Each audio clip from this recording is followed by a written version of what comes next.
right now. Could your CPS energy bill be increasing, and if so, by how much? Good morning, I'm Sarah Acosta. Coming up on GMSA, what you need to know about these possible increases. A major vaccine mandate took effect at midnight for New York State healthcare workers, and New York City public schools could be next. I'm Alex Pache in Washington. I'll have details coming up.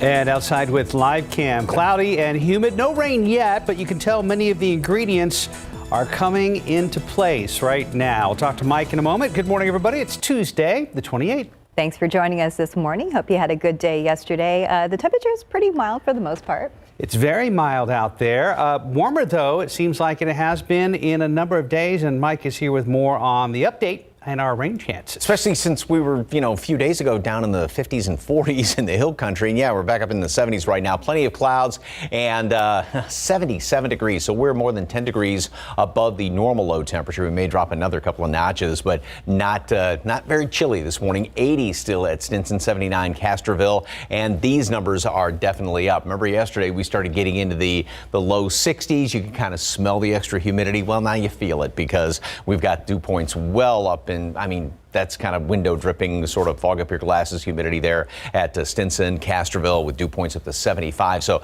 yes, the ingredients are there.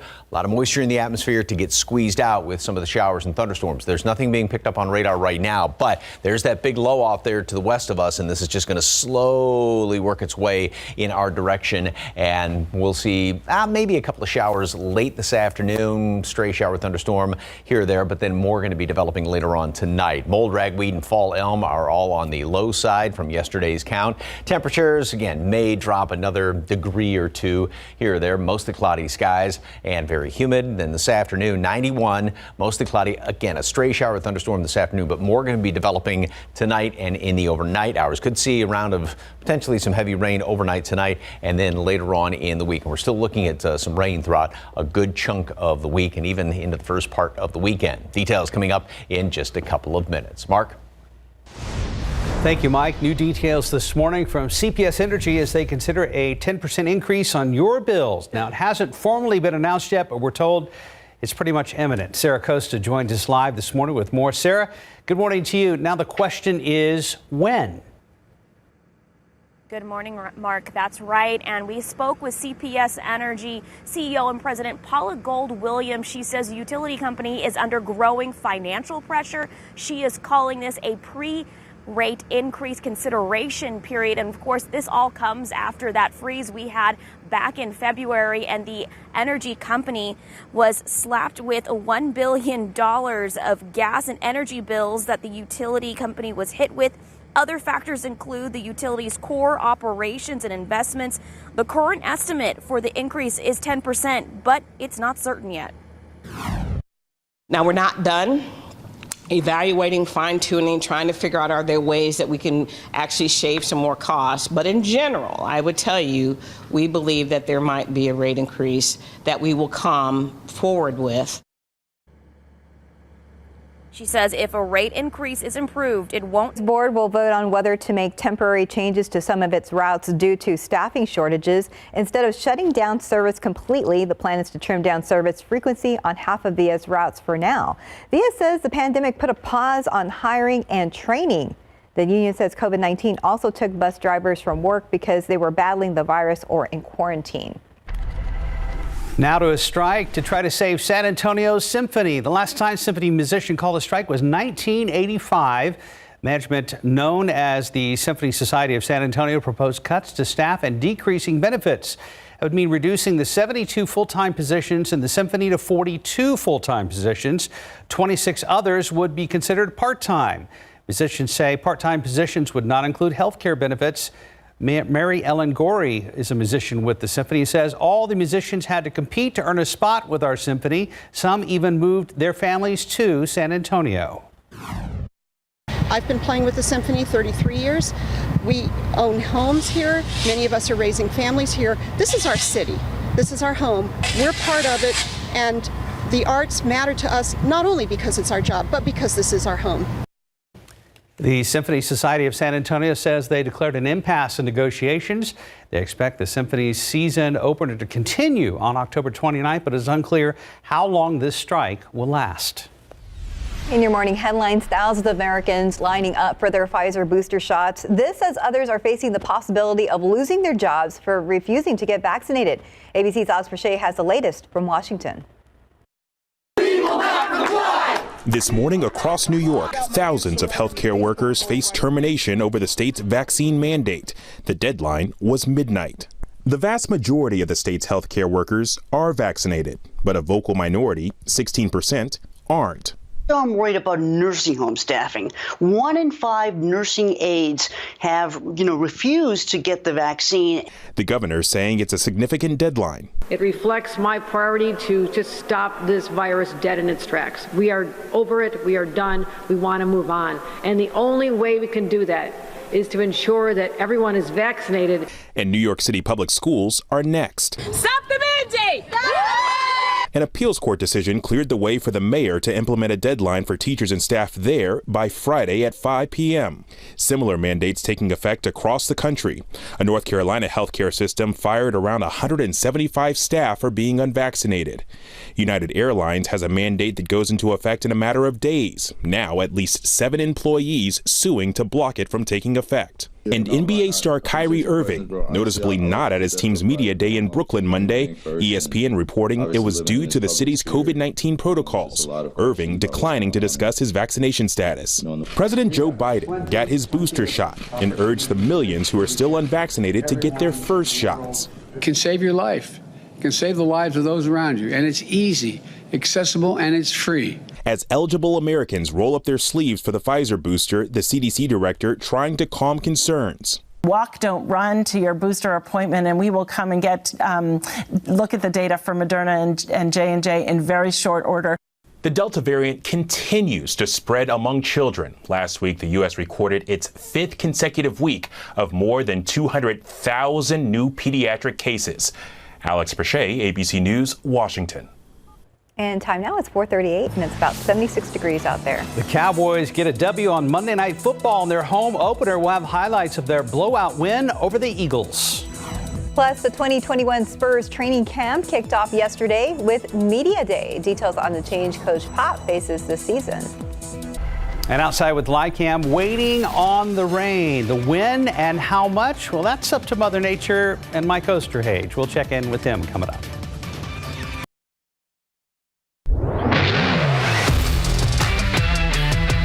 Welcome back. 4:41. Our San Antonio Spurs tipped off their 2021 training camp yesterday with Media Day at their practice facility. And that's where Coach Pop begins his 26th season as head coach with as many as 8 new players. But there are still some familiar faces returning. First, there he is in the mask. Manu Ginobili there for his new role as special advisor to basketball operations. So are DeJounte Murray and Derek White, who were seen during a press conference. Welcome back, guys. Pro football coverage powered by Davis Law Firm. When it comes to football, Dak Prescott was back at the AT&T Stadium for his first game at home since shattering his ankle last year, and he picked up where he left off against the NFC East rival Philadelphia Eagles on Monday Night Football. He marched the Cowboys on a 75-yard opening drive on just 6 plays, capped off by a 1-yard touchdown by Zeke Elliott. Cowboys up 7-0 following a strip sack in the end zone for a touchdown by the Eagles. Dalton Schultz makes a 19-yard touchdown. Cowboys up 14-7. Second quarter, another long drive, 13 plays, 65 yards, capped off by another Zeke touchdown. And let's see, this one is second half barely underway when Trevon Diggs makes good on his promise of more picks. This time he returns it for a 60-yard pick six and a 27-7 lead early in the third. Cowboys win it 41-21 and improved to 2-1 on the season. Dak had a very good night. Very excited fans there. Yeah. Definitely. I was going to say they were winning when I went to bed. I was just wondering. I was like, I wonder what's going to happen in the morning. Yeah, that was a big, big win for Dallas. That's huge. Congrats. Time now, 4:43 and about 76 degrees out there. The cost of new vehicles going up, and it's high enough to make people hang on to their current set of wheels. So if your car needs a repair, where do you turn? We're going to steer you in the right direction next. An urgent search for answers. Latest details involve the disappearance of an Illinois grad student. That's coming up in your GMA First Look.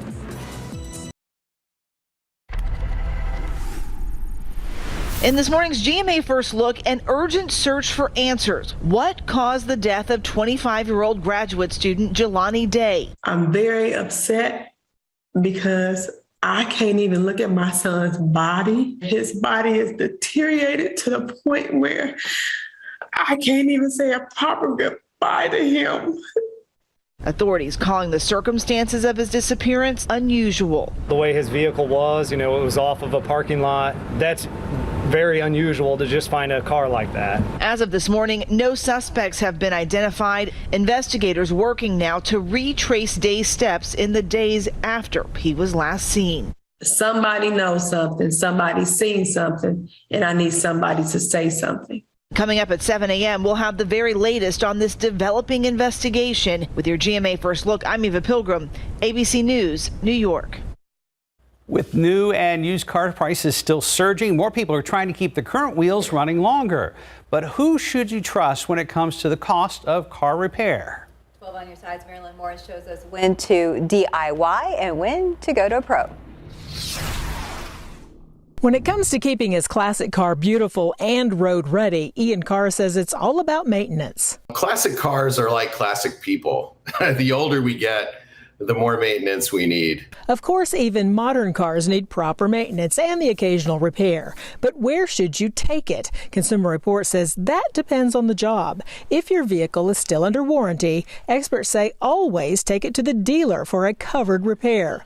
Dealers tend to have the most up-to-date tools and training for that car. You should always bring your car to the dealer for recall work and any issues with the safety systems, including airbags and seatbelts. This is because of the ever-increasing complexity of the hardware and software. He also recommends the dealer for anything to do with the infotainment system. But for less complex repairs like brakes, suspension, spark plugs, and even an alternator, you can save money by going to an independent mechanic. They usually have lower labor rates and can keep costs down by using aftermarket parts.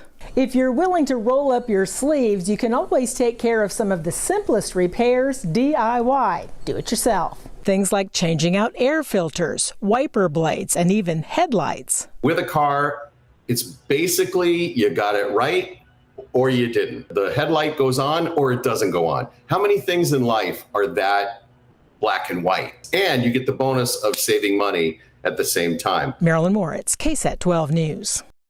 Well, all eyes on the forecast, but before that, still some beautiful skies around. Yeah, it's been pretty nice. I had a look on my face. This camera, they had to move it up close, so it's like right there. So anyway. Good morning. Yeah, in my space. Good morning. Yeah, it was beautiful yesterday. We did have a few clouds left over. Temperatures did make it up into the upper 80s, low 90s around much of the area, and had a lot of high wispy clouds hanging out there, and we got a lot of them this morning. You can see in this picture looking off to the northwest out past the airport. 78 degrees is the heat index. Temperature is 77, so add a couple of degrees, but yeah, it's like back to summer now. All of a sudden feels like 85 Stinson, 82 at Castroville. The dew point temperatures, those measure the moisture in the atmosphere, which are now up into the 70s, are about 10 degrees, almost 15 degrees higher than what they were at this time yesterday. And that's just going to be sticking around with dew points well up into the 70s. So again, with all this moisture in the atmosphere, it's one of the ingredients going to get squeezed out as these disturbances move on in here. So we just have some clouds right now. There have been maybe a couple of echoes here and there with a few scattered showers, but more out to the west of us. And it's this low out here, still spinning around. It's almost in the same place that it was yesterday. So it's really slow mover, and it's going to slowly work its way in our direction. And then on the heels of that, there's another disturbance, if you will, that's going to be kind of following in here. So it's going to be kind of a 1-2 punch as far as rain chances, and it's not going to be a quick 1-2 punch. So it'll stick around throughout most all of the week. Here's the computer model through the rest of today. So a couple of showers, a couple of thunderstorms going to try and pop up later on this afternoon, but more going to be developing later on tonight. What we're going to have to watch out for is one of those, as I call it, nighttime storm complexes. It's got the $5 name to it, but that may try and develop in the overnight hours. And about this time tomorrow morning, So we could be looking at a pretty wet morning tomorrow, so potentially some localized heavy downpours as well. Then if that does materialize, it's going to kind of shake things up a little bit and sort of work over the atmosphere. So we may see a lull in the action throughout the day tomorrow, but then more showers and storms would be developing later on in the week. So once again, here's the upper low that's spinning out there to the west of us. And then there's this big trough, which is going to kind of move in behind it. That's what's going to be sort of the 1-2 punch and keep the rain chances around through the end of the week and even into Saturday. Still a decent shot at some rain. 85 degrees, mostly cloudy skies at noon today, and then we've got a high temperature getting up to the low 90s. Plenty of humidity out there. A stray shower storm or two possible this afternoon out to the west primarily. More going to be developing tonight and then overnight into tomorrow. Again, we're going to have to watch out for potential of one of those big nighttime storm complexes overnight tonight into tomorrow. 88 tomorrow, same thing on Thursday. Better chance of rain Thursday, especially into Friday then. Friday night into Saturday. Looks like maybe some of the best chances of rain then after overnight tonight is going to be on Friday. And we'll still have some rain sticking around into Saturday. And again, could see some potentially heavy downpours mixed in here and there as well over the next couple of days. We'll get prepared. Thank you, Mike. Thank you, Mike. 452, about 77 degrees. And Disney Plus and National Geographic released the first official trailer for Welcome to Earth, starring Will Smith. We're going to have a preview next. I need the two of you to step off for a second. Okay. Anna and we're going to bring you back later. Have to leave. Yeah. Yes. Last Friday, just moments before a big interview with Vice President Harris, two co-hosts of The View, Anna Navarro and Sunny Hostin, were asked to leave the set while live on the air after testing positive for COVID-19. But it turns out both tests were false positives, and all four co-hosts are confirmed negative for the virus. The View's executive producer apologized during Monday's show for putting the two through that ordeal. They were never on screen together, but now all of the 6 actors who played James Bond are side by side at Madame Tussauds in London. Fronted by current 007 Daniel Craig, the lineup has Sean Connery, George Lazenby, Roger Moore, Timothy Dalton, and Pierce Brosnan. All 6 007 figures were created using measurements taken from the leading men themselves and are wearing custom tuxedos. The exhibit opens Thursday, the same day the 25th installment of the franchise, No Time to Die, has its world premiere. Disney Plus and National Geographic released the first official trailer for the 6-part original series Welcome to Earth, starring Will Smith. The series follows Smith on an adventure around the world as he explores Earth's greatest wonders and hidden secrets. The series starts streaming in December, and the title, Smith's character said, "Welcome to Earth," when he was fighting aliens in the movie Independence Day. And happy 22nd birthday to Dancing with the Stars contestant Olivia Jade, and Lizzie McGuire star Hilary Duff is 34. And that's what's happening in Hollywood. I'm Derek Dennis, ABC News. 457, about 77 degrees. And still ahead on GMSA, Ford is recalling some of its 2021 Mustang SUVs, what the company says some drivers have experienced. Plus, in-person jury trials expected to begin in just 1 week. What it now means for plea deals. Live from KSAT 12. Good Morning San Antonio starts right now. A special election is happening today in Bexar County to fill the former seat of State Rep Leo Pacheco. Good morning, I'm Sarah Acosta. Coming up on GMSA, what voters need to know before they head out to the polls this morning. Plus, CPS Energy plans to hike its rate by 10%. Details on when it could take effect. Waiting on the rain here in South Texas, including San Antonio. Lots of clouds in place this morning, and we're warmer than we have been in many days this time of day. Good morning, everybody. It is Tuesday, September 28th. Thanks for joining us this morning. And yes, a little humid out there, but the payoff will probably come later, or hopefully, I should say. Let's go to Mike and find out when we need those umbrellas. Really starting tonight. There may be a couple of showers later on this afternoon. They're going to be very few and far between, but it's going to be tonight and overnight when we're going to need umbrellas. And, you know, keep saying this, it's either feast or famine. We do have rain in the forecast. Yes, that is very good news. But unfortunately, at a couple of times, there's going to be way too much rain coming on down. 77 right now, so we're about 10 or more above normal. And look at that bottom number there, 73 is a dew point. That means a whole bunch of moisture in the atmosphere. We're going to make it up to 91 later on today. It's going to feel like a summery kind of a day. And yeah, we do have put a 30% chance for a stray shower or two later on this afternoon. Some are going to try and pop up, but then again, more are going to be developing later on tonight. The aquifer, yesterday's reading dropped down half a foot. Boy, we sure could use a bunch of rain in the recharge zone, and everything is on the low side, mold, ragweed, and fall elm. We do have somewhat of a heat index to deal with right now. Yep, we've got enough humidity out there and high enough temperatures. Feels like 78 out at the airport. 85 is what it actually feels like right now at Stinson, which, just to put it in perspective, that's close to what the normal average high temperature is in and around the metropolitan area. So mostly cloudy, warm and humid this morning, and then later on this afternoon, again, a stray shower or two is going to try and pop up. We'll see more tonight and then overnight, and some of those could be on the heavy side. There is the chance that one of those nighttime storm complexes could try and develop overnight. And those are the ones that usually live overnight up until about sunrise, and they can really bring down a bunch of rain. So that's going to be something going to really have to keep an eye on, especially going into this evening later on when Caskey's in here to check out the forecast. Then the rest of the week, showers and some thunderstorms could have a couple of heavier downpours mixed in as well, especially as we go into Thursday and then even Friday, and still some leftover rain going into first part of the weekend. Details and how much we can expect coming up in just a couple of minutes. Traffic authorities, Stephen Cavazos, good morning, sir. I see some flashing lights. Is that something to be concerned about? I would say right now, we want drivers to be keep this on their radar right now, especially if they're planning on heading out the door in the next few moments. Taking you right here to TransGuide, Mike, we do have a crash that was reported right there along I-10 at La Cantera Parkway.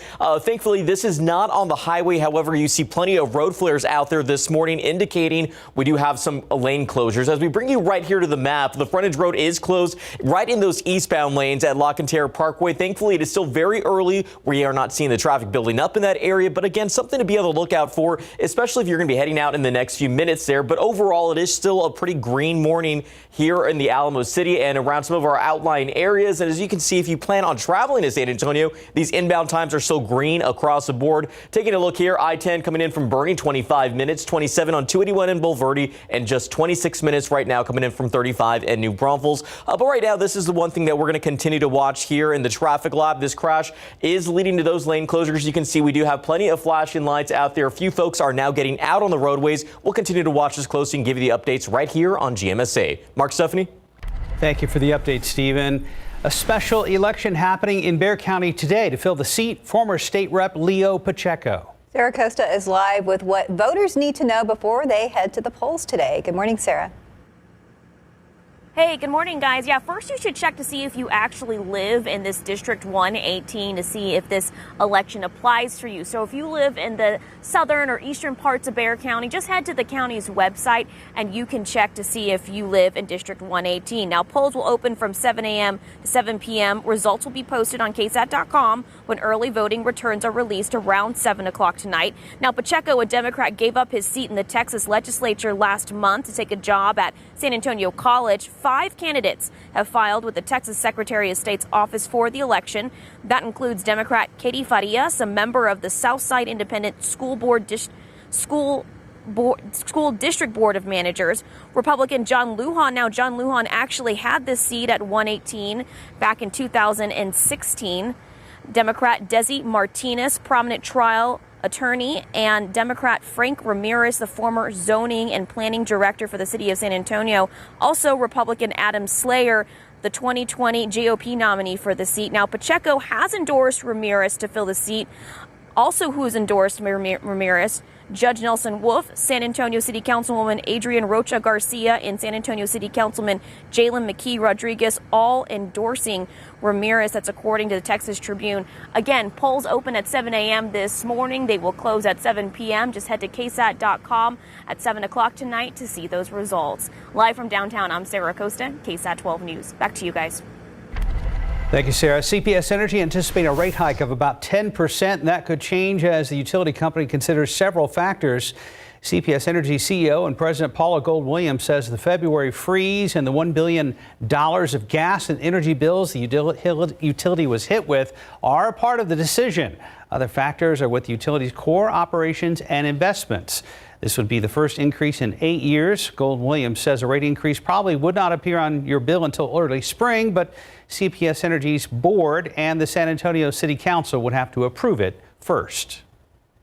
In just 1 week, Bexar County courts will reopen to in-person jury trials. This after stopping them for about 2 months because of the recent surge in COVID cases. Now, judges are preparing so trials can begin right away.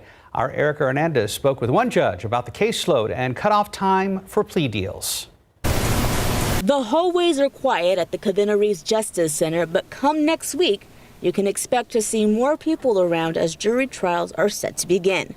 Everybody is gearing up to restart and see how far we can get before, there's another surge. 226 Criminal District Court Judge Velia Mesa has a busy docket of 80 to 100 cases this week to see which case is ready for trial next week. Today, she is trying to get a defendant who's been in jail for 740 days on the top of the list and ready for trial. So we're trying to work through the backlog by identifying who has the most days in custody, how many times they have come to court trying to get their case settled per a jury trial. As for those planning to negotiate a plea deal, there is no more time to waste. Today is the last minute for anyone in my court because I have cut off the ability to negotiate a plea. Once we know that we have a panel, we're not going to waste that panel. So there's no more room for negotiating at that point. As Judge Mesa and others get things rolling again, there is always the possibility of another shutdown if cases increase again. It's starting to become the norm, and we're okay with that because we want to keep our community safe.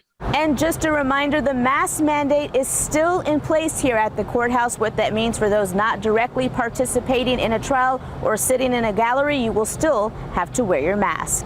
At the Covina Reeves Justice Center, Erica Hernandez, KSAT 12 News. South San ISD board members are trying to keep a united front as issues come up that appear to impact their relationship with the superintendents. Recently, Dr. Mark Pugh was reprimanded by the board involving issues that took place in closed session. The superintendent has been on the job for about a year after the previous superintendent resigned because of the fallout with the board. The TEA also announced it is placing a monitor over the board after a 2019 investigation. A couple of board members have been outspoken critics about the majority's decision. One education specialist says the turnover of board members and superintendents are red flags. Dr. Puig is what's best for kids, and he's what we need here.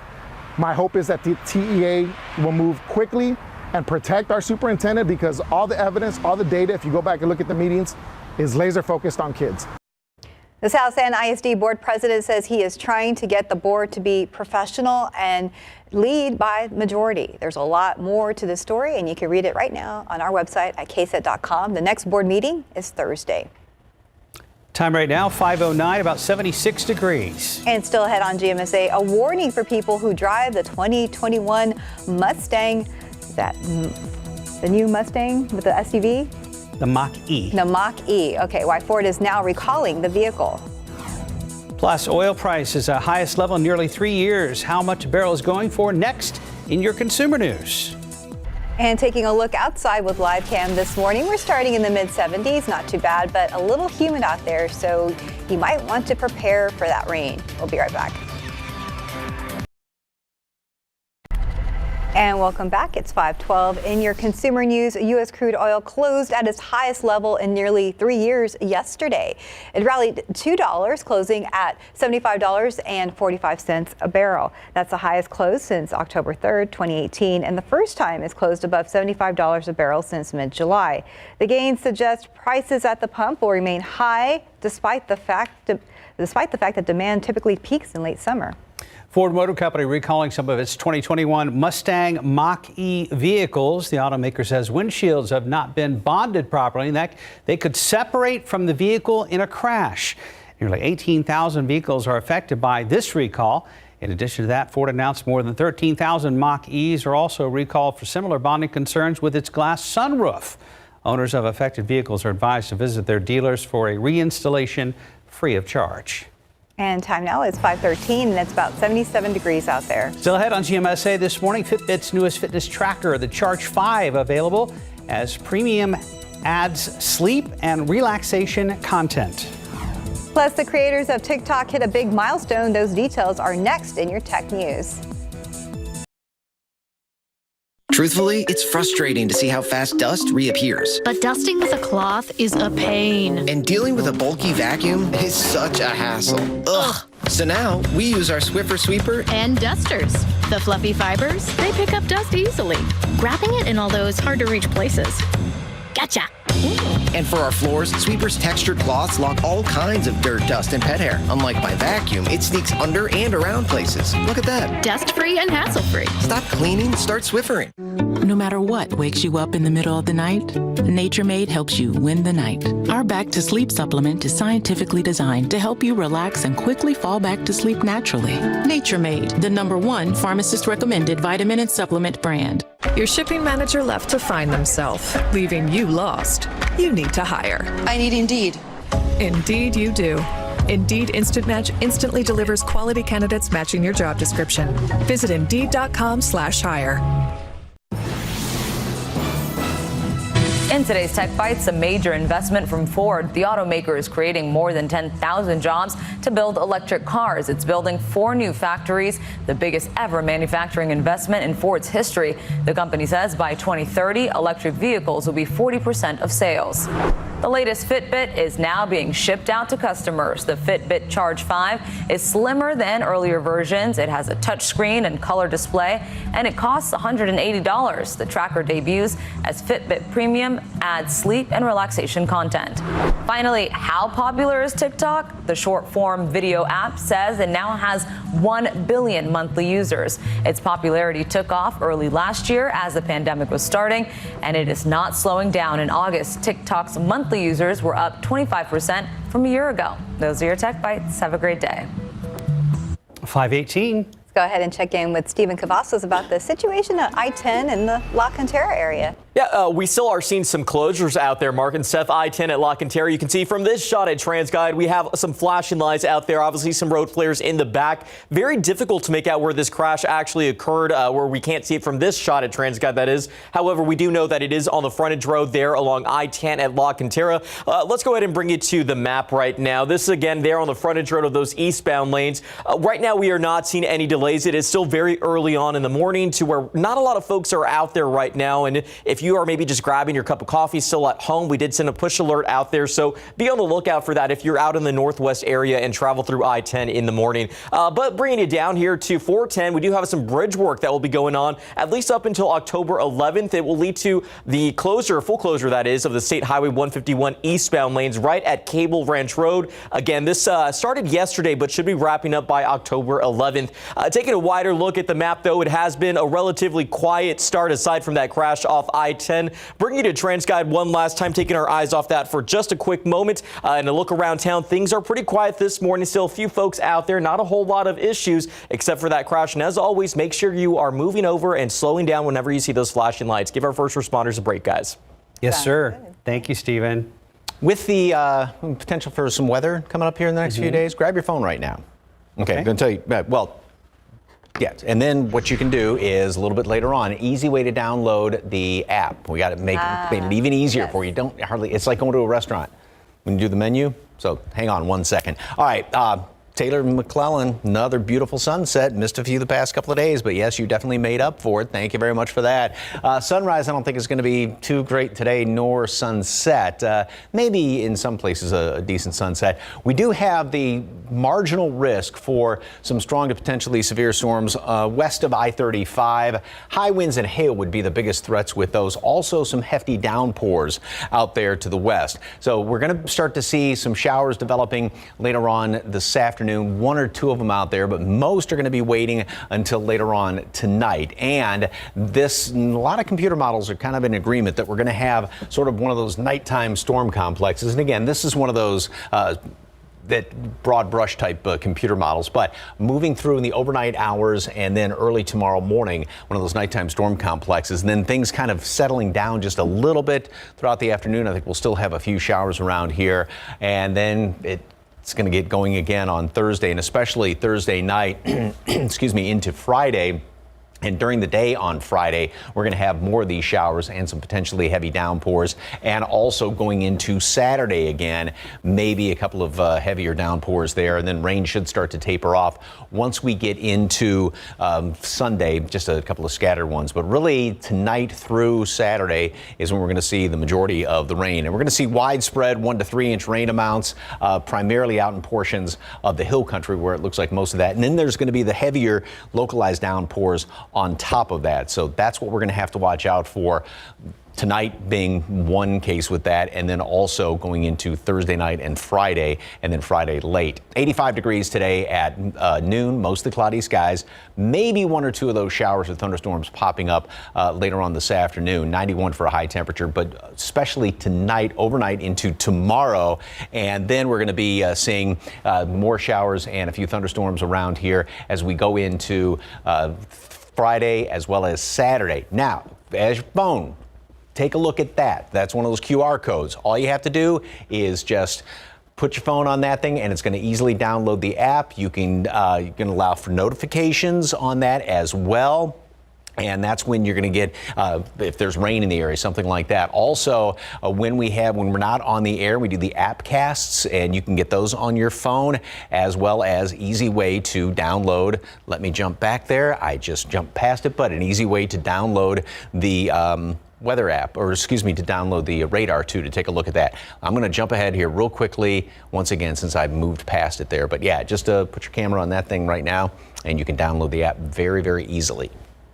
Did you do it? Did it work? It's pretty cool. It worked for me. Yeah. I mean, we already have it, but Right. but it Yeah, I worked. tried it. And it's like going to a restaurant these days. Yeah. Nobody has paper menus anymore, really. So Just scan it, yeah. Yeah. I did it yesterday, and actually I was surprised that it worked even here on our screens. I was like, Great way to check out the radar Awesome. too, just right on your phone with that app. And you're going to see QR codes start to pop up in more and more of our content here Yes. on KSAT, which is kind of cool, interactive in a way. yeah, we'll be ready for it.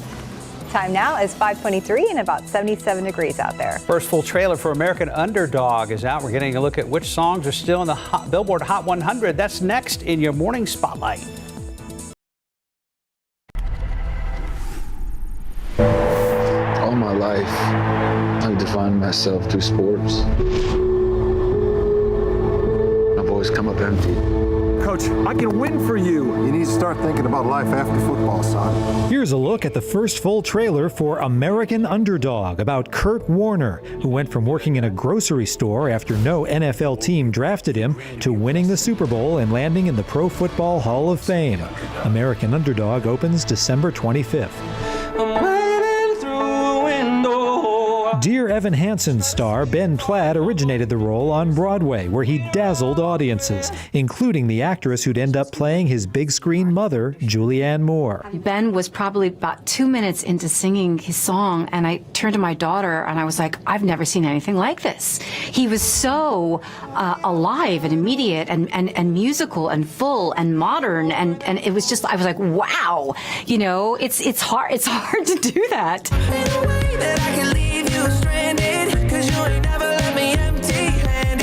Stay is doing just that on the Billboard Hot 100. The song by The Kid Laroi and Justin Bieber tops that chart for a 6th week, and it's #1 on Billboard's radio songs chart for a 2nd week. In Hollywood, I'm David Daniel. Steph, are you still a believer? My daughter is now. Yes, she is.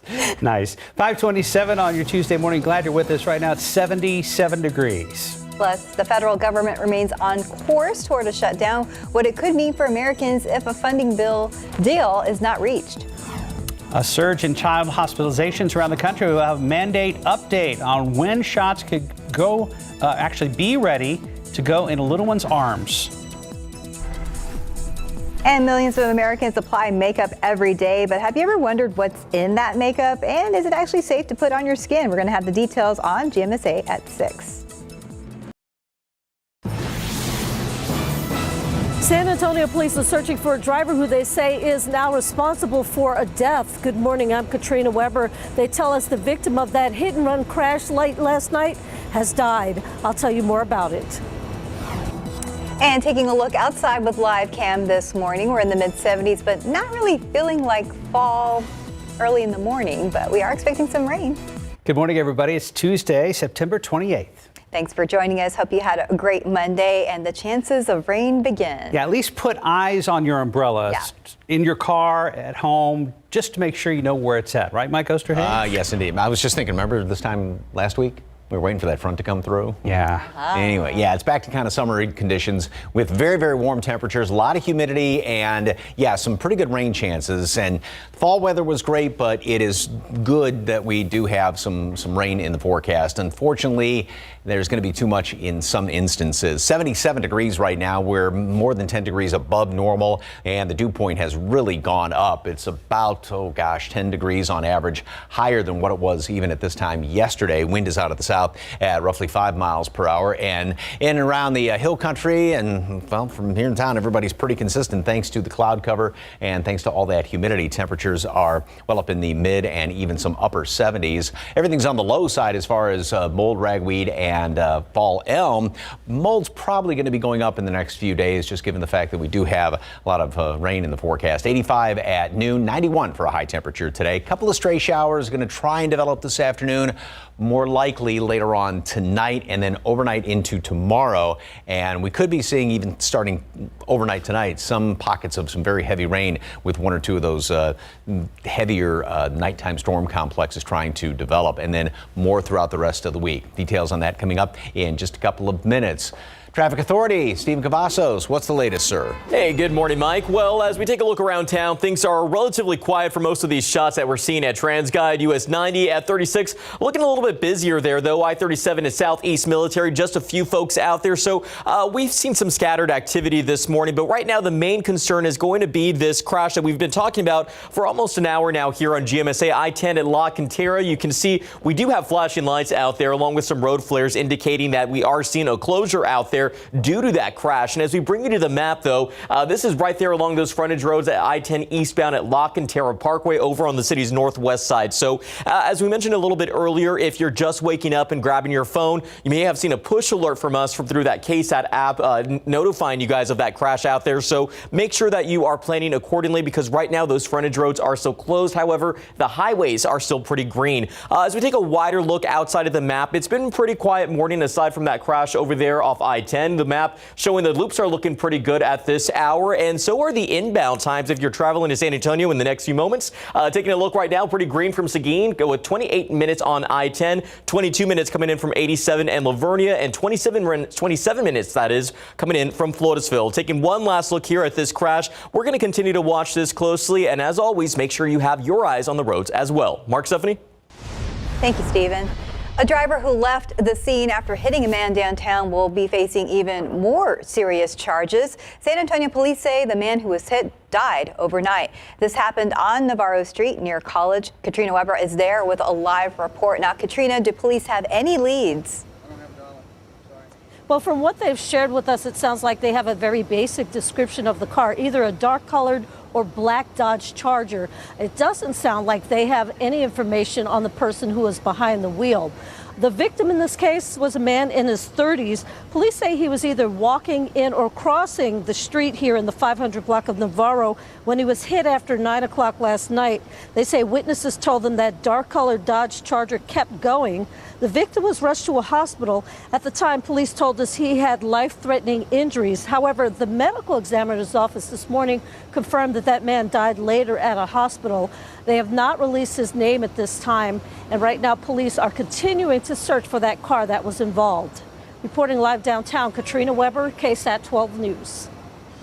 Thank you, Katrina. 5:35, a special election to fill the seat for State House District 118 is happening today. The seat was previously held by Leo Pacheco of San Antonio, but he gave up his seat last month to take a job at San Antonio College. Voters in southern and eastern parts of Bexar County can now vote for one of the 5 candidates: Katie Farias, John Lujan, Desi Martinez, Frank Ramirez, and Adam Salyer. Now, polls will be open from 7 to 7, and the results will be posted on KSAT.com around 7 o'clock. If you're unsure whether you live in House District 118, we have a link that will tell you on our website at KSAT.com.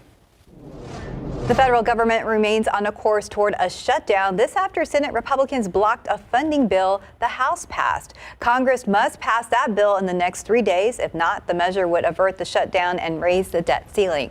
Both political parties responsible for piling on debt, but Republican Mitch McConnell rejected the measure because of the debt limit. Economist Mark Azandi says the shutdown could impact jobs, salaries for military members, and those who receive Social Security.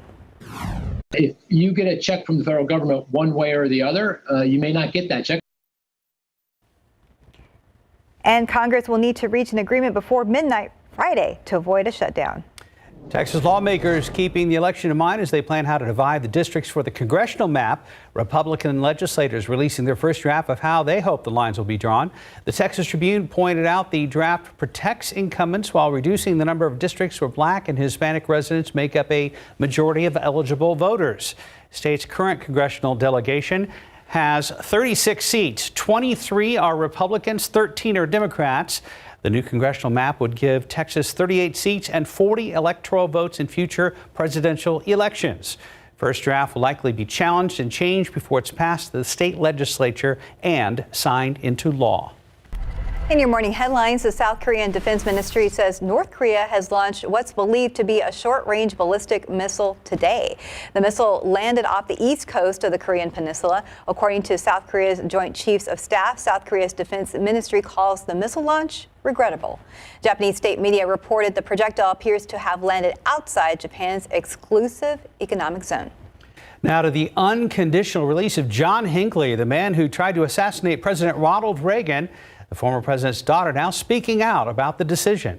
However, Hinckley's lawyer insists his client is a changed man. ABC's Andrew Dimbert has more. This morning, growing backlash over a judge's decision to release would-be presidential assassin John Hinckley Jr. Hinckley shot President Ronald Reagan, Press Secretary James Brady, and 2 others in 1981. A jury found him guilty by reason of insanity, committing him to a psychiatric institution. But Monday, a federal judge ruled the now 66-year-old can be freed from all restrictions next year. The ruling came after Hinckley's attorney said his client no longer poses a threat. There have been a multitude of risk assessments, and the risk of danger is exceedingly low. In response, Ronald Reagan's daughter, Patty Davis, writing, "I don't believe that John Hinckley feels remorse. Narcissists rarely do. He and his attorney have worked the system from the beginning, and finding a judge who was sympathetic to them made this day inevitable." And the Ronald Reagan Foundation saying it's saddened by the court's plan, adding, "Our hope is that the Justice Department will file a motion with the court leading to a reversal of this decision." According to his lawyer, Hinckley has been volunteering at a church and selling antiques at flea markets. He's also been sharing his music on YouTube. It's a long way to where I'm going, but I'm on my way. After the judge's decision, Hinckley's lawyer called it a, quote, great day for mental health. What I believe to be the important message in this case, that people who are ravaged by mental disease with proper support, with good treatment, can achieve mental stability and become productive members of society. Andrew Dimbert, ABC News, New York. A jury in New York has found R&B artist R. Kelly guilty of sex trafficking. Kelly was convicted on a racketeering charge after several accusers testified he subjected them to perverse and sadistic whims when they were underage. Kelly was also convicted on counts accusing him of violating a law that prohibits taking anyone across state lines for immoral purposes. To hear much more about this story, tune in to Good Morning America beginning at 7 a.m. And time now is 5:40, and it's about 77 degrees out there. Still ahead on GMSA, people helping people interested in tech and the business industry. Details on the KSAT Community Town Hall that is happening this week. And taking a look outside with a live cam, a little humid out there, and we are waiting on the rain. Some this afternoon and some overnight. We'll be right back.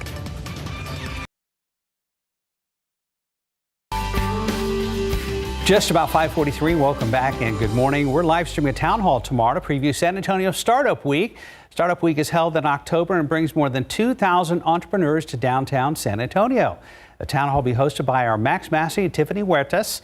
Be joined by members of the city's business and tech communities. Again, the town hall live stream tomorrow at 2 p.m. You can watch it on KSAT.com or on our KSAT streaming apps. And taking a look at highways, we use them to get from point A to point B, but in our growing city, sometimes that can be a headache. Building and expanding highways have long been ways to combat growing traffic congestion. And this week's episode of KSAT Explains is all about two major expansion projects on the horizon, targeting Loop 1604 and I-35, and some of the pushback these projects have received. KSAT Explains What's Driving Highways will be available to stream on demand tonight at 7 p.m. on KSAT.com. the KSAT TV app, and our Facebook page. If you can't watch it live, we're going to post the full episode so you can watch it on demand later tonight. But back to this morning, time check, 5:44, about 77 degrees. And still ahead, a surge in child hospitalizations around the country. We're going to have a mandate update on when shots could be ready to go into little ones' arms.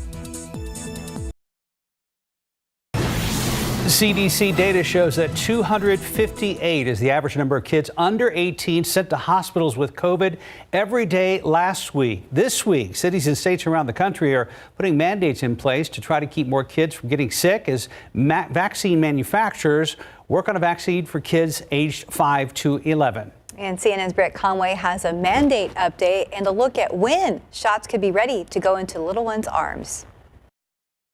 Beautiful girl. Kids and COVID-19. This surge is hitting them harder. Nearly 27% of recent cases were children. For kids younger than 12 who can't get vaccinated yet, experts say protection means masking up and vaccinating people who are eligible. In Arizona Monday, a judge struck down a ban on face mask mandates in schools just days before the ban was scheduled to become law. In Tennessee today, one of the state's largest school districts plans to implement a mandatory mask mandate ordered by a federal judge. The mask debate in the state has been a heated one. Avoiding masks is not in the Bible, but taking care of others is. Some protested. This was last month after another district's temporary mask requirement. No more masks! In New York City Friday, a vaccine mandate for educators goes into effect, so they can all be vaccinated by Monday, October 4th. In Massachusetts, it was announced this week the mask requirement in all public K-12 schools has been extended through at least November 1st. In the meantime, Pfizer says it's nearly ready to press for authorization of its COVID vaccine for kids 5 to 11. I think we are going to submit this data pretty soon. It's a question of days, not weeks. I would hope that by the end of October, we'll be there. I'm Britt Conway reporting. Right now it's 5:48. A little bit earlier this morning, we had an accident on the frontage road out by the Rim Shopping Center. Let's go ahead and check back with Stephen Cavazos.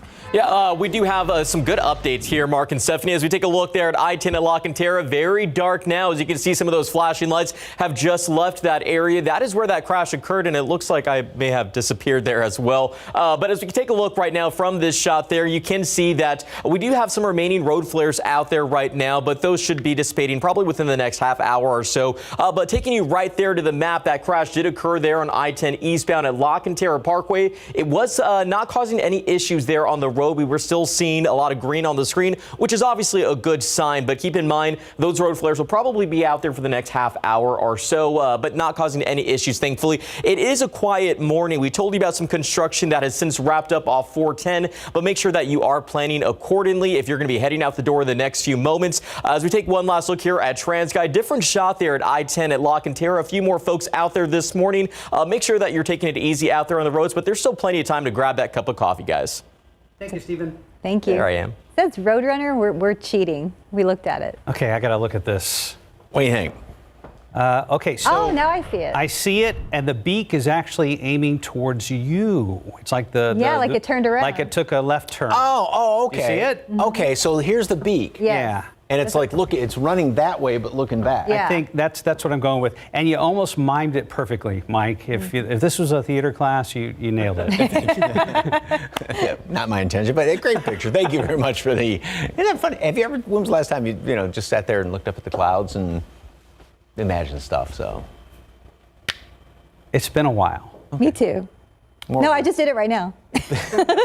More of a rhetorical question, but hey, what the heck. Anyway, 91 degrees yesterday, 96 Pleasanton, and 99 in Cotulla. Yeah, it was definitely on the warm side by about 3-4 degrees in some cases. That's going to be the situation again today, with temperatures getting up into the low to mid 90s. And then we are going to have somewhat of a heat index to deal with, because the humidity, even though it will drop somewhat in the afternoon like it usually does, we're starting off in the low to mid 70s for dew point temperatures, so we'll only drop down into probably the mid 60s or so. So warm enough and enough humidity to give us that heat index today. Also, we will have a lot of clouds hanging around here. As far as rain chances, a couple of showers here and there by late this afternoon, and then going into this evening. Then overnight is when we're going to start to watch these showers and thunderstorms developing out here in portions of the hill country. And what some computer models, a couple of computer models are trying to indicate is one of those nighttime storm complexes starting to kind of, when those all come together, and that's one of those where they produce some pretty good thunderstorms and also some heavy downpours. So that is the possibility in the overnight hours and going into about this time tomorrow morning.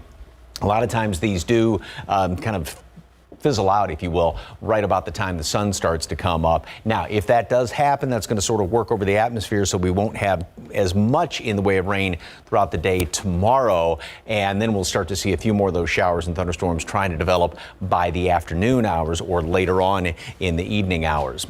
As far as severe threat, there is that chance later on tonight west of I-35, marginal risk for severe storms. High winds and hail would be the biggest threats. And then, of course, on top of that, there's going to be the chance for some fairly hefty downpours around here. There's a low off to the west of us. That's just going to sort of hang, not right on top, but continue to throw all this energy in here. And then that sort of fizzles out. But then this big trough replaces that. And that's going to continue with the rain chances going into Friday and then the first part of the weekend. So the forecast goes like this today. We are going to be up to 85 degrees at noon, mostly cloudy skies, and then a high temperature up to 91. Of course, enough humidity to put the heat index up there. A stray storm is possible this afternoon, not very likely, but the better chance for rain then tonight going into tomorrow in the morning hours. And then again, it looks like it's going to start to pick back up Thursday night into Friday and Friday night into Saturday. Some potentially heavy rain. Temperatures will get knocked down. A bit of a front tries to move through here by Friday, so we'll be right around the low 80s going into the weekend. But yeah, keep an umbrella handy. Won't rain constantly, but there are going to be pockets of pretty hefty rain here and there. And again, now that's a couple days in a row where we're showing Friday could be very sloppy for football. Yeah. If they're playing on grass, that'd be fun, but you know. Sort of fun. So, but yeah, potential is there for some wet games. Yes, sir. We'll be prepared. Thank you, Mike. 5:53, about 77 degrees. A Texas-sized corn maze opening up here in San Antonio. Details on when, you can check it out next. And here's a look at your winning Lotto numbers. We have Pick 3, 592, Fireball 2, Daily 4, 1704, Fireball 8. Cash 5 numbers, 5, 8, 9, 17, 34. Texas two-step, 4, 8, 25, 31. Bonus ball of 24.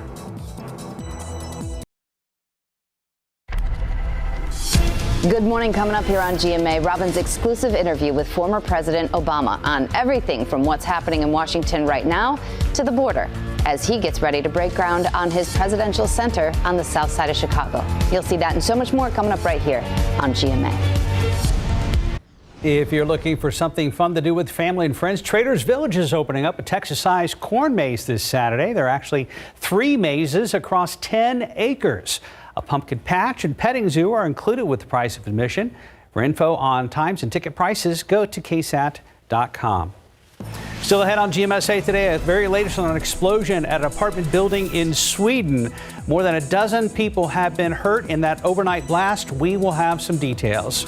And back here at home, a man is dead after he was hit by a car in the downtown area. The driver who hit him still on the loose at this hour. We'll tell you what we know so far.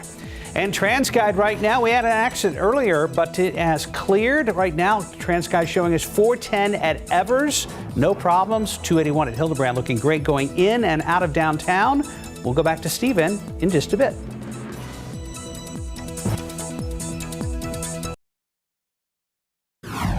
Via is experiencing a shortage of bus drivers right now. Good morning, I'm Sarah Acosta. Coming up on GMSA, how this will impact your routes. A man is dead this morning after he was struck by a car here in the downtown area. San Antonio police still searching for the driver who hit him. We'll tell you what we know.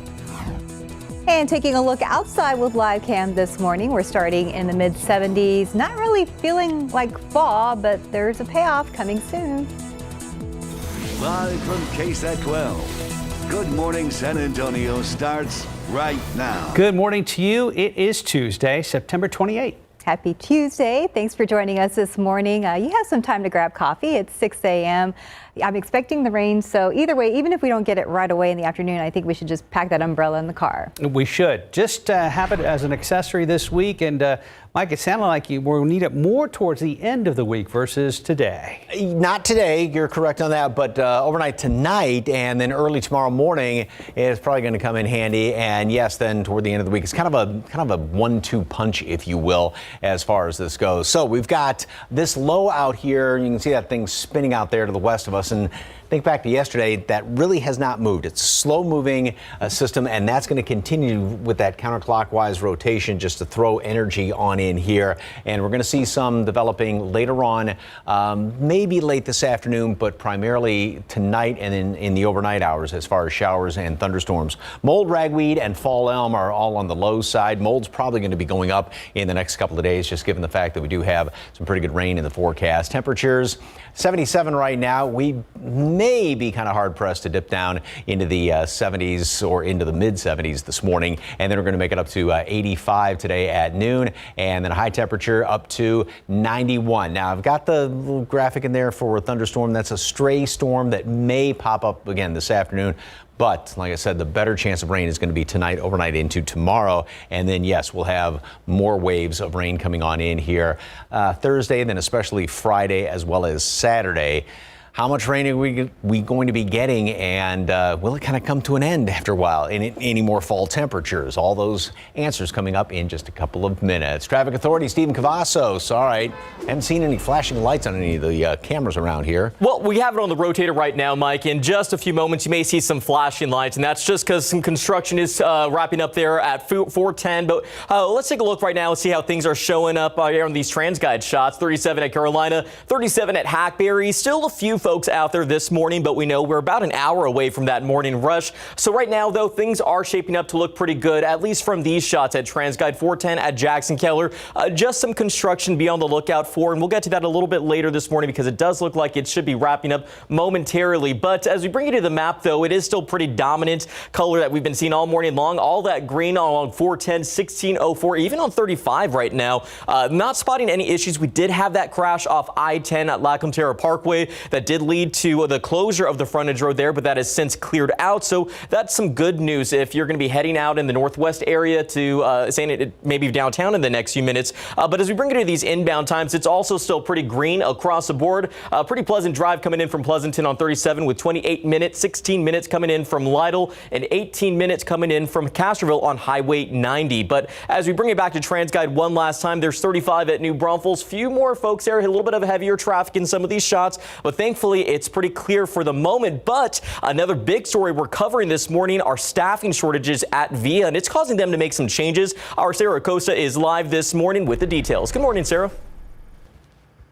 Hey, good morning, Stephen. Yeah, VIA is down dozens of bus drivers, and this is making for unreliable service. It's why VIA's board will vote today whether or not to make temporary changes. And we spoke to the CEO and president of VIA, Jeff Arndt, who says frequency will be reduced on half of the agency's routes. 50 to 60 drivers are out right now because they either have COVID or are having to quarantine because of COVID. That's out of more than 800 bus drivers who are currently members of the union. The head of the local transit union says VIA has long had issues with staffing shortages and overtime. The difference this time is COVID is forcing the agency to stop hiring and training. Now they are finally able to catch up. The good news, VIA officials believe the situation will improve by the first of the year. We have classes in training right now, so we're back to training. And so this is just to me, this is a bump in the road, and we can move back along the lines of, frequent service, expanded service. The changes will not impact the expansion of the on-demand Via Link service that expands to the northwest side next month. Now, if the board approves those changes today, they will go into effect October 25th. You can head to KSAT.com to see which routes will be impacted. Live from downtown, I'm Sarah Acosta, KSAT 12 News. Mark and Stephanie. Thank you, Sarah. A man is dead this morning after he was struck by a car in the downtown area. San Antonio police still looking for the driver responsible. Happened around 9:30 last night in the 500 block of Navarro Street. It's where San Antonio police say the driver of a dark-colored Dodge struck the man in his 30s, then took off. The man was taken to a hospital in critical condition where he later died. Investigators are still looking for that driver this morning. And one man is recovering after a crash with multiple vehicles on the south side. This happened around 11:30 last night on Marion Street near Highway 90. Police say the man in his 20s was driving his sedan when he was hit from behind by a woman driving an SUV. The man had to be freed from his vehicle and he was taken to the hospital. However, he is expected to be okay. The woman who was driving the SUV was arrested on suspicion of DWI. The special election to fill the seat for State House District 118 is happening today. Voters in southern and eastern parts of Bexar County can vote for one of these 5 candidates: Katie Farias, John Lujan, Desi Martinez, Frank Ramirez, and Adam Salyer. Polls will be open from 7 to 7 today, and the results will be posted on KSAT.com starting around 7 p.m. If you're unsure whether you live in State House District 118, we have a link that will tell you on our website. CPS Energy is anticipating a rate hike of about 10%, but that could change as the utility company considers several factors. CPS Energy CEO and President Paula Gold-Williams says the February freeze and the $1 billion of gas and energy bills the utility was hit with are part of that decision. Other factors are with the utility's core operations and investments. Now, we're not done evaluating, fine-tuning, but in general, I would tell you, we believe that there might be a rate increase that we will come forward with. This would be the first increase in 8 years. Gold-Williams says a rate increase probably would not appear on your bill until early spring. However, the CPS Energy Board and the San Antonio City Council would have to approve it first. In your morning headline, singer R. Kelly convicted on all counts at his sex trafficking trial. After 9 hours of deliberations, the jury reached its decision this morning. His former bodyguard and childhood friend is responding to the verdict. ABC's Mona Kassar Abdi has the details. This morning, singer R. Kelly, once a global superstar, now faces the possibility of life in prison. A jury finding him guilty in a federal sex crimes trial where prosecutors said he used his fame to engage in sex trafficking. I have been practicing law for 47 years. During this time, I have pursued many sexual predators who have committed crimes against women and children. Of all the predators that I have pursued, however, Mr. Kelly is the worst. Prosecutors accused Kelly of recruiting women and girls for sex, holding them against their will, and threatening them if they, quote, misbehaved. The guilty verdict coming on the first full day of deliberations. The jury delivered a powerful message to men like R. Kelly. No matter how long it takes, the long arm of the law will catch up with you. The singer did not testify. Instead, his lawyers portrayed him as the victim of, quote, groupies and stalkers. Of course, Mr. Kelly is disappointed. He was not anticipating this verdict. Kelly sat motionless as the verdict was read. He's denied all accusations, but prosecutors say Kelly was able to abuse people for decades because he surrounded himself with enablers. I hope this brings them some solace. And now, the singer's former bodyguard is speaking out, telling ABC's Lindsay Davis that red flags were missed. It troubles me. I'm not going to lie about that. Certain things that I really can't talk about that I absolutely wish I had a foothold in and done something about. Mona Kassar Abdi, ABC News, New York. 6:09, about 77 degrees. A major vaccine mandate took effect at midnight for New York State healthcare workers, and New York City public schools could be next. I'm Alex Pache in Washington. I'll have details coming up. And here at home, let's look outside with live cam. No rain in this shot, but we are expecting rain all this week, probably starting tonight. We'll be right back.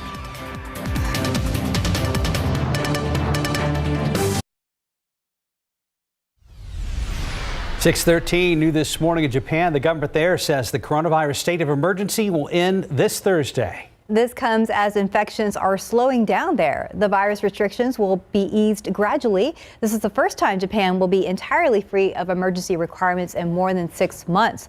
The current state of emergency was declared in April, then repeatedly extended and expanded. Japan has had about 1.69 million COVID cases and 17,500 deaths.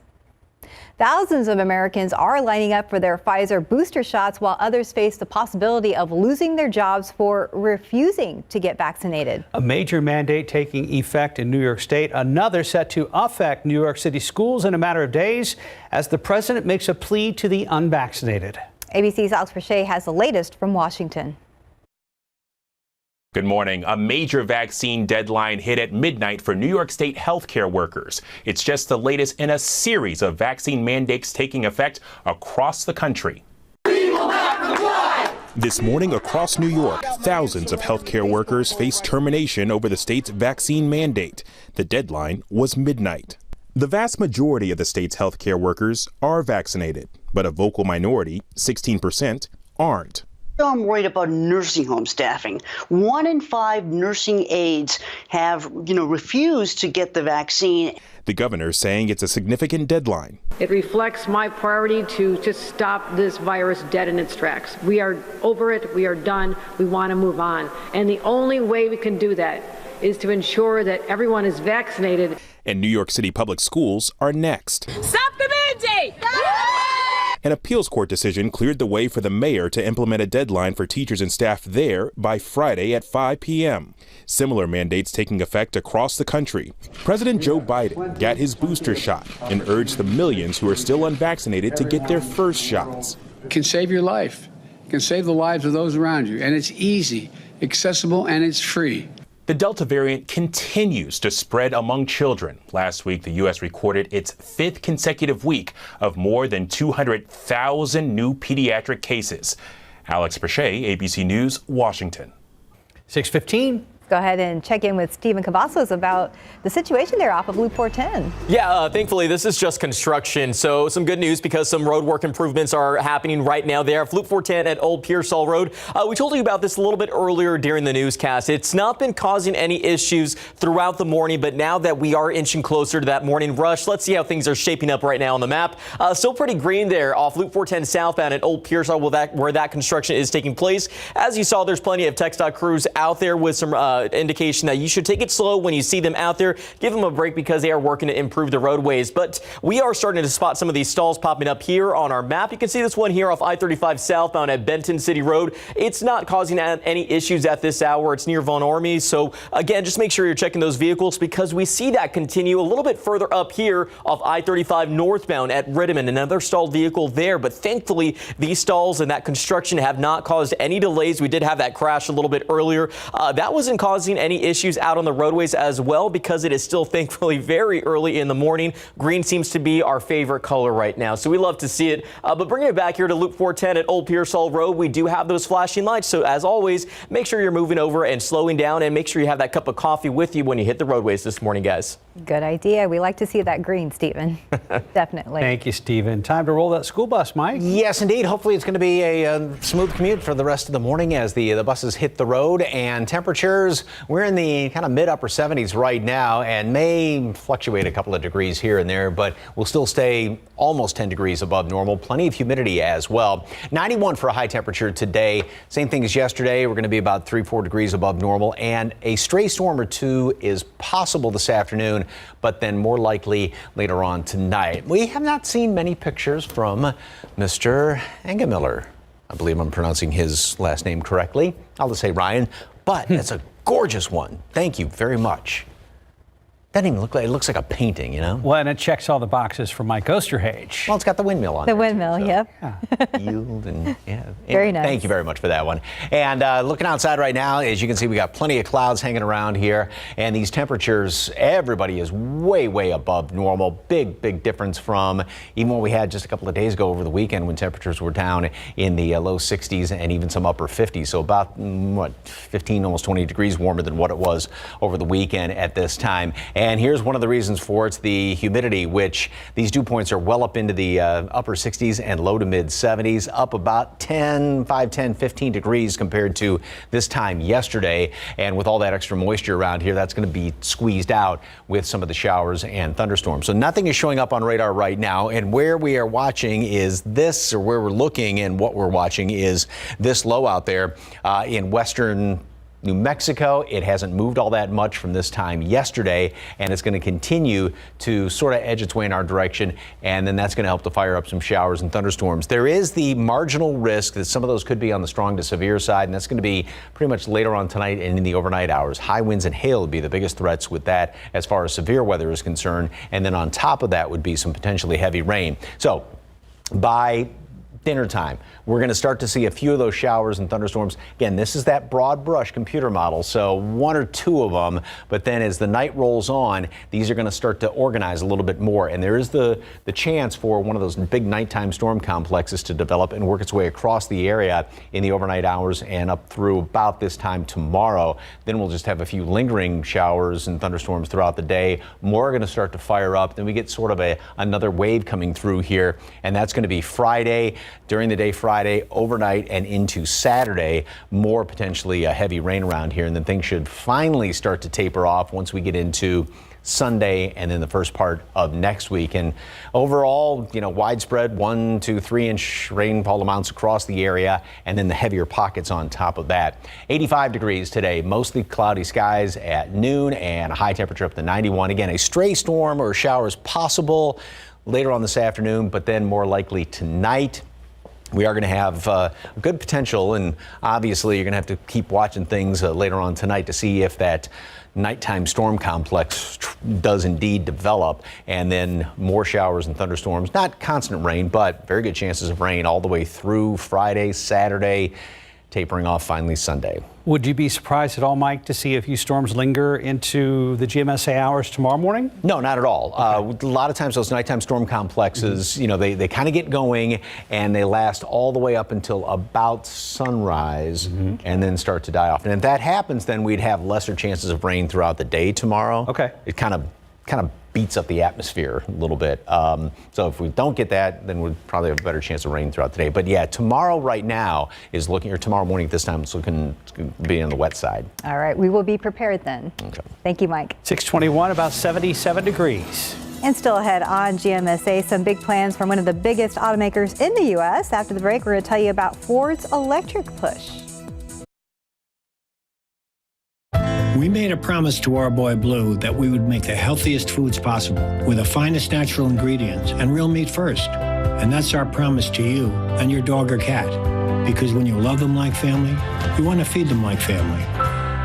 Age is just a number, and mine's unlisted. Try Boost High Protein with 20 grams of protein for muscle health versus 16 grams in Ensure High Protein. Boost High Protein also has key nutrients for immune support. Boost High Protein. Dignity. It demands that you can do simple things with ease while managing chronic pain. It demands a better understanding of your glucose levels so you can enjoy movie night, and that your heart stays connected to your doctor so you know it's beating as it should. At Abbott, we fight for these moments, developing life-changing technologies because dignity demands it.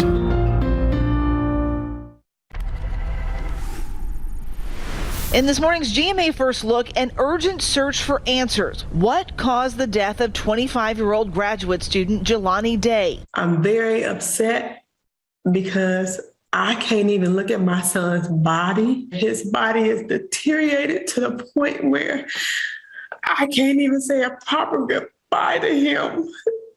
Authorities calling the circumstances of his disappearance unusual. The way his vehicle was, it was off of a parking lot. That's very unusual to just find a car like that. As of this morning, no suspects have been identified. Investigators working now to retrace Day's steps in the days after he was last seen. Somebody knows something, somebody's seen something, and I need somebody to say something. Coming up at 7 a.m., we'll have the very latest on this developing investigation. With your GMA First Look, I'm Eva Pilgrim, ABC News, New York.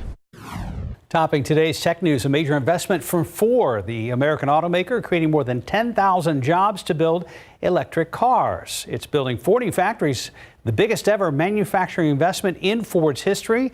The company says by 2030, electric vehicles will represent 40% of their total sales. And how popular is TikTok? The short form video app says it now has 1 billion monthly users. Its popularity took off early last year as the pandemic was starting, and it's not slowing down. In August, TikTok's monthly users were up 25% from a year ago. 626, about 77 degrees. Still ahead on GMSA, an explosion at an apartment in Sweden injures nearly 24 people. We're going to have the very latest. And TransGuide right now, heavy traffic and some flashing lights, 410 at Old Pearsall Road. Stephen Cavazos will check in with him and see what's going on out there right now in other parts of town as the morning commute on your Tuesday is off and running. We'll be right back. Do you live in the southern or eastern parts of Bexar County? If you do, there's a special election happening for District 118. Good morning, I'm Sarah Acosta. Coming up on GMSA, what you need to know before you head to the polls. Outside with live cam, plenty of morning clouds out there. If you just bought some new plants or flowers, maybe, as things have started to cool off, they're about to get a drink here in South Texas.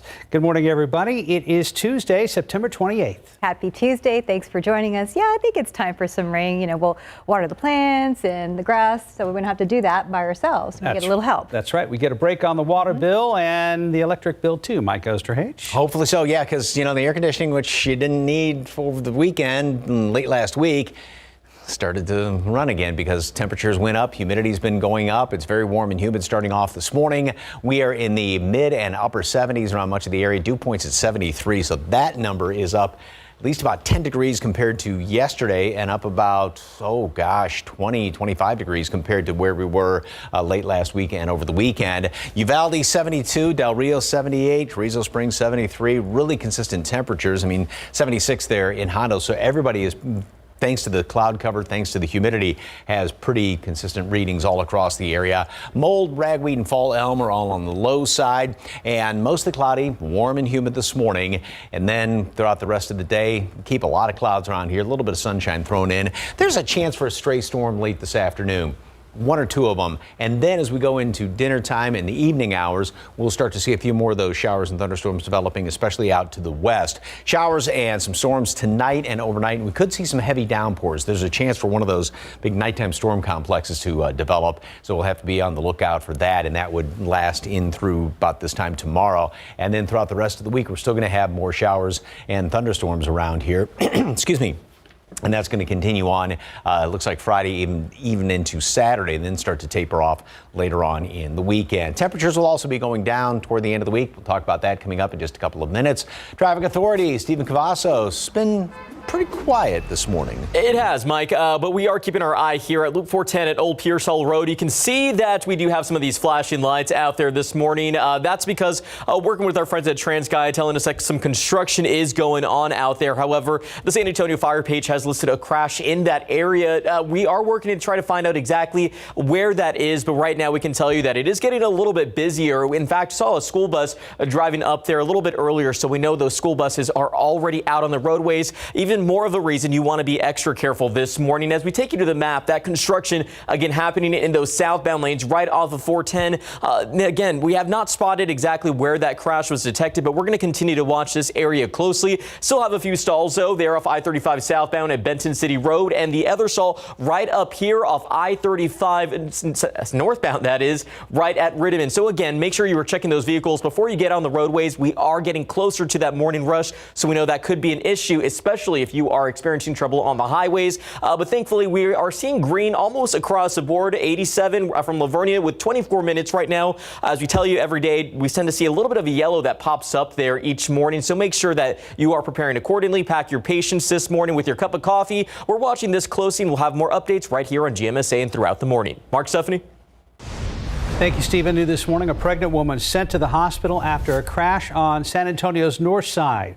Happened last night around 9:45 at the intersection of Loop 410 and San Pedro Avenue. That's where San Antonio police say that woman's vehicle crashed into a truck. No one was hurt, but the pregnant woman was taken to a hospital as a precaution. Happening today, VIA's board will vote on whether to make temporary changes to some of its routes. Staffing shortages are impacting those routes. Instead of shutting down service completely, the plan would be to trim half of VIA's routes for now. VIA says the pandemic put a pause on hiring and training. The union says COVID-19 also took bus drivers from work because they were battling the virus or in quarantine.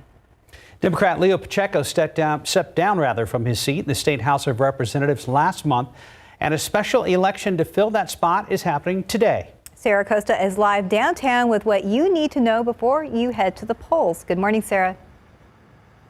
Hey, good morning, guys. Yeah, if you live in the southern or eastern parts of Bexar County, this election applies to you. All you need to do is go to the Bexar County website and see if you live in District 118 before you head to those polls. Now, Pacheco, a Democrat, gave up his seat in the Texas legislature last month to take a job at San Antonio College. 5 candidates have filed with the Texas Secretary of State's office for the election. They are Democrat Katie Farias. She is a member of the Southside Independent School District Board of Managers. Republican John Lujan, who actually had this seat back in 2016.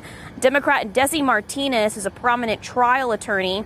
Democrat Frank Ramirez, a former zoning and planning director for the city of San Antonio, and Republican Adam Slayer, the 2020 GOP nominee for the seat. Now, Pacheco has endorsed Ramirez to fill the seat, as has Bexar County Judge Nelson Wolf, San Antonio City Councilman Adriana Rocha Garcia, and San Antonio City Councilman Jalen McKee Rodriguez. It's according to the Texas Tribune.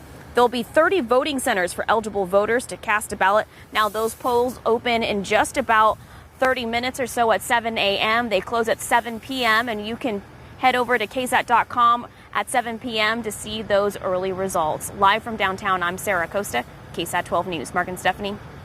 Thank you, Sarah. In Washington, Republicans in the Senate slammed the brakes on a bill that suspends the U.S. debt limit and avoids a government shutdown. Monday's vote on the House-passed bill was blocked in the Senate by a 48-50 tally. Democrats needed 10 Senate Republicans to advance the bill, and Republicans have repeatedly said Democrats have to address the debt limit on their own. The blocking of the vote means congressional Democratic leaders now have to come up with an alternative plan, and the clock is ticking. Government funding expires on Thursday, and as of now, there's been no word of a plan B. In your morning headlines, crews in Sweden working to put out a fire at an apartment building following an explosion in a major city. It happened overnight in central Göteborg. At least 20 people were hurt in that blast, and that's according to media reports there. The cause of the explosion is still unknown. A Huntsville inmate is set to be executed this evening for stabbing 2 Houston area brothers to death. It happened during a robbery in their home more than 30 years ago. Rick Rhodes was condemned for the 1991 killings, and the brothers were killed less than a day after Rhodes had been released on parole after serving a sentence for burglary. If executed, he would be the 3rd inmate put to death this year in Texas and the 6th in the U.S. South San ISD board members trying to keep a united front as issues come up that appear to impact their relationship with superintendents. Recently, Dr. Mark Puig was reprimanded by the board involving issues that took place in a closed session. The superintendent has been on the job for about a year. Previous superintendent resigned because of fallout with the board. TEA also announced it's placing a monitor over the board after a 2019 investigation. A couple of board members have been outspoken critics about the majority's decision.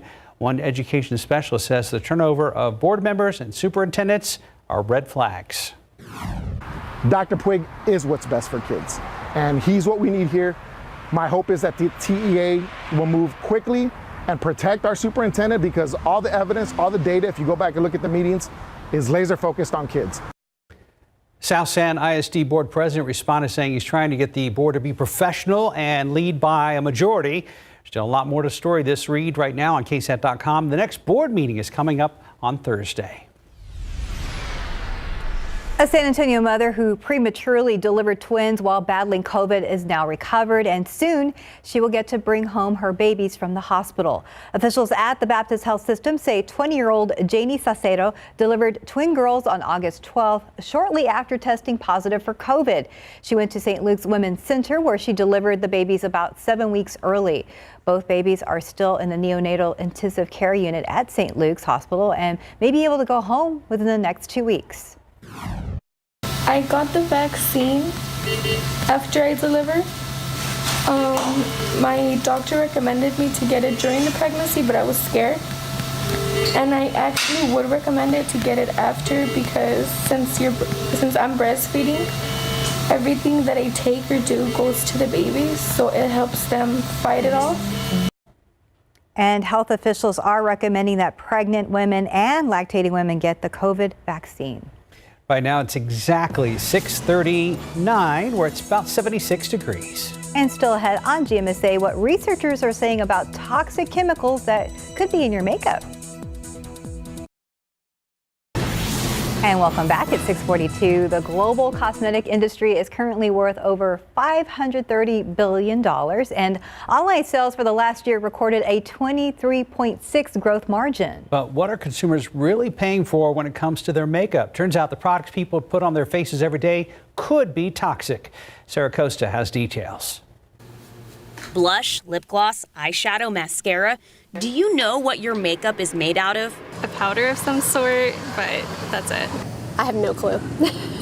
For the most part, I read the labels, but then sometimes someone will tell me, hey, you should try this, and I go, okay, and I buy it without reading.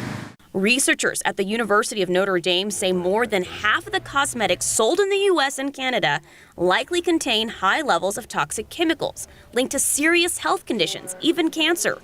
Scientists tested more than 200 popular cosmetics and found 52% have high levels of fluorine, an indicator of PFAs or forever chemicals were used to make the product.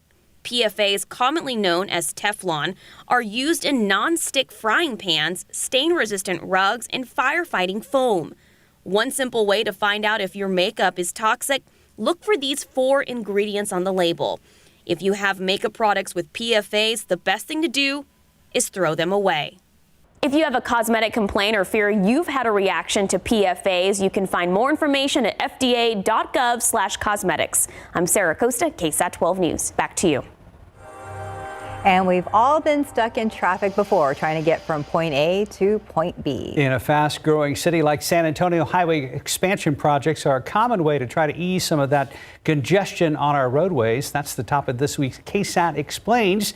The episode all about 2 major expansion projects on the horizon, targeting Loop 1604 and I-35, and some of the pushback these projects have received. KSAT Explains What's Driving Highways will be available to stream on demand tonight at 7 p.m. on KSAT.com, the KSAT TV app, and our Facebook page. If you can't watch it live, we're going to post the full episode so you can watch it on demand later this evening. Time check, just about 6:44. Let's check back with Stephen Cavazos. You know, it had been pretty quiet throughout the morning, but just a few minutes ago, we got this shot at TransGuide up 35 at I-37 South. Does show we are seeing a crash that was detected out there. And if you take a closer look right there from this shot, we do have first responders out there on the highway, along with a vehicle that looks like it's facing the opposite direction right now. Clearly, this is now that it's getting closer to 7 a.m., we are seeing this affecting traffic. As you can see right now, based on this map, it is moving pretty slow there off I-35 southbound at 37, getting a lot more colorful on the screen, which is technically not a good sign when you get more people out on the roads. We're starting to see those slowdowns, and this construction is still going on there off Loop 410 southbound, right at Old Pearsall Road. There wasn't a crash detected out there, but of course we do have those tech stock crews to be on the lookout for, so make sure that you move over and slow down. And we still have this stalled vehicle right there off I-35 northbound at Rittiman Road. It is shaping up to be a busy start, as you see it when you take the wider look at the map. A few more crashes that are popping up right now. We're going to continue to track that, along with this crash right here at 35 at 37. So just use some caution out there this morning. It's getting busy. Remember all the pushback on 281 north of 1604? We do. What, 10 years ago, something like that? And now it's like, yeah, growing pains, but we'll get there. It was worth the wait. Yes. Let's just say that for folks that live out that way. So hopefully with the other unless projects. you had to drive through it every single day with all the construction. Exactly. But, yes. So, but now, yeah, I mean, you can get out there in just a blink of an eye, basically. All right. Red sky. This was yesterday. Red sky this morning, and not a sailor in sight. Know the old adage? Red at night, sailor's delight. Red in the morning, sailor's warning. Warning, yeah. So. Meaning indicating weather changes are afoot. Right, and I was just reading about it. The history of it was if you see the red sky at night, that means fair weather, our high pressure would be moving in from west to east, but in the morning, that would mean it was moving off to the east, and usually maybe a storm would be coming on in here. So that's where that came from, but it's also a very beautiful picture. And I got some clouds hanging around here this morning. It is very, very humid this morning, and it's going to stay that way really throughout the foreseeable future in through the weekend. And that extra humidity is going to help to feed some of these showers and thunderstorms. So here's the rapid update computer model, and I think this tells a really good story about what's going to be going on. A couple of showers, thunderstorms are going to try and develop late this afternoon into this evening. And then as we go into the nighttime hours, again, a couple of those showers, but then we'll start to see more of that out there to the west. And so everything will be moving from west to east. And we are going to see a couple of heavier downpours mixed in as well. And what we'll be on the lookout for is one of those big nighttime storm complexes to kind of form up. And those usually then last overnight up through about this time in the morning, right around sunrise or just after that. And we'll have to watch out for, again, heavy downpours, some of those spots. And this is going to be in through the overnight hours and just about at commute time. But this computer model does have most of it out of here by roughly this time tomorrow morning. And if that does happen, if we do get that overnight storm complex, a lot of times that works over the atmosphere. And so then that would lessen the chances for rain throughout the day tomorrow. Also, we'll have to watch out for not only heavy rain, but also potentially severe storms, a marginal risk, according to the Storm Prediction Center, for high winds, as well as some hail with some of those storms out there to the west. So we've got this first upper low right there, which is spinning around in New Mexico, and then there's another trough out there to the west, and so this is going to be kind of a 1-2 situation. This will move through here, give us the rain chance, and then as that trough develops out there to the west, that's going to keep the rain chances around as we go into especially the latter part of the week and even the first part of the weekend. 85 degrees today at noon, mostly cloudy skies, and high temperature up to 91. A shower or two is going to try to develop late this afternoon into dinner time. And obviously, they'll start developing out to the west first of all. And then in the overnight hours and early tomorrow morning, we'll have more of those showers and thunderstorms, potentially heavy rain. So just be right now, thinking ahead to even tomorrow morning, could be a wet commute, and then more rain, somewhat lesser chance on Thursday, but that's going to pick back up Friday into Saturday. And we do have a bit of a front moving on through here, so that'll knock temperatures down to about 80 or so by Friday, Saturday into the weekend. Sounds like it's safe to bring in the cushions from those patio chairs for a couple of days. Good idea. For sure. Yes. Make all the preparations. Thank you, Mike. 6:49, about 76 degrees. It's San Antonio's first public African-American art gallery. I'm Katrina Weber. I'll give you a look at it tomorrow in GMSA. And taking a look outside with live cam this morning, we are in the mid-70s, and like Mike said, we are expecting that rain probably overnight, so be prepared. We'll be right back.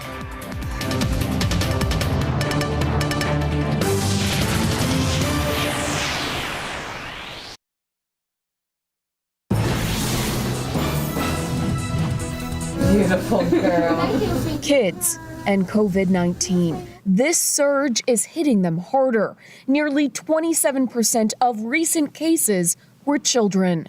For kids younger than 12 who can't get vaccinated yet, experts say protection means masking up and vaccinating people who are eligible. In Arizona Monday, a judge struck down a ban on face mask mandates in schools just days before the ban was scheduled to become law.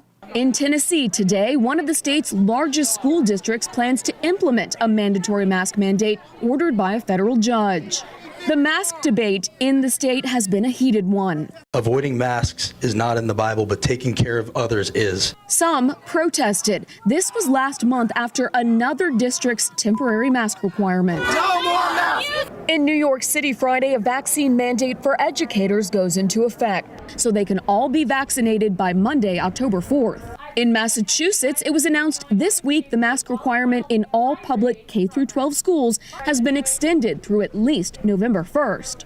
In the meantime, Pfizer says it's nearly ready to press for authorization of its COVID vaccine for kids 5 to 11. I think we are going to submit this data pretty soon. It's a question of days, not weeks. I would hope that by the end of October, we'll be there. I'm Britt Conway reporting. And September is Hispanic Heritage Month, and to honor the occasion, we are giving you the chance to win some prizes. Over on KSAT.com, you're going to find details about our Dia de los Muertos skull decorating contest. You're going to print out a skull coloring sheet, color, and submit for a chance at winning an iPad mini. So kids who want to participate in the contest will need their parents to help them enter. And for more details, you can head over to our website at KSAT.com. Now 5 minutes till 7. Go ahead and check back with Stephen Cavazos. Things got really busy. Yeah, they're staying busy right now, Mark. Stuff you can see here off 35 at 37. That's where we have that crash detected. We do have a stretch of lights indicating that we do have some slowdowns to expect now that we get more people out on the roadways. That crash right there off 35 southbound at 37 causing some buildup. Taking you up here, though, we do have a crash off Loop 410 southbound at 281 and another that's going to cause possibly big delays later this morning. 35 southbound at Ingle Road. Shaping up to be pretty busy, Mike. Thank you, sir. And don't have any problems out there right now as far as any rain. We've got a lot of clouds, obviously, and temperatures are extremely mild. We're in the mid-upper 70s, and we're going to be up to 85 at noon, 91 for a high temperature today. A stray storm is possible this afternoon, but more likely tonight and then overnight into tomorrow. Tomorrow morning's commute right now has the potential to be a slow one, and then we'll have some rain chances sticking around here through the rest of the week. But there's potentially heavy rain tonight as well as some stronger storms. That's going to be something we'll have to watch out for. Boy, we have a really good shot at some showers, don't we, Mike? Yep, throughout the rest of the week and even through Saturday, really. Well, as you were saying, yeah, multi-day event. Yep. Yeah. Good news after hitting almost 90 today. Have a great day, guys. See you back here at 9.